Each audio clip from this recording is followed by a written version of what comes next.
Кружились белые березки, платки, гармонии, огоньки, и пели девочки-подростки на берегу своей реки.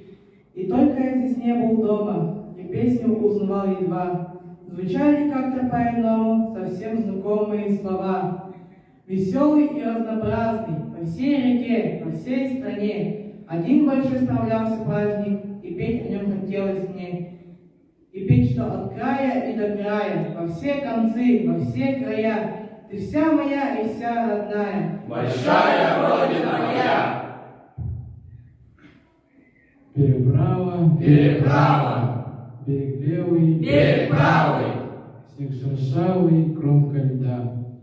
Кому память, кому слава, кому темная вода. Ни приметы, ни следа.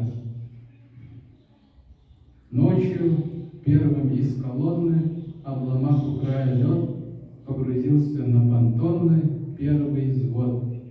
Погрузился, оттолкнулся и пошел, второй за ним.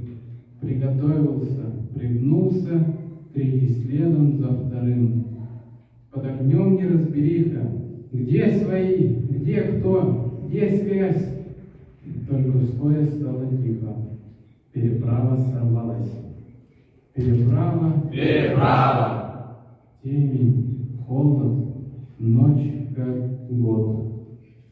Вставай, страна огромная, вставай на смертный бой, с фашистской силой темною, с проклятою ордой, как два различных полюса, во всем враждебны мы.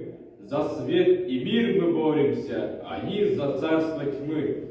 Не смеют крылья черные над родиной летать, поля ее просторные не смеет враг топтать. Пусть ярость благородная вскипает, как волна. Идет война народная, священная война. Сороковые, Роковые, военные фронтовые, для извещения похоронные и переступки эшелонные. А это я на полустанке, своей замурзанной ушанки, где звездочка неуставная, вырезанная из банки. И я девчонкой балагурю, больше нужного хромаю, пайку надвое ломаю, и все на свете понимаю. Как это было, как совпало, война, беда, мечта и юность. И все это в меня запало, и лишь потом во мне очнулось. Сороковые, роковые, свинцовые, пороховые, война гуляет по России. а мы такие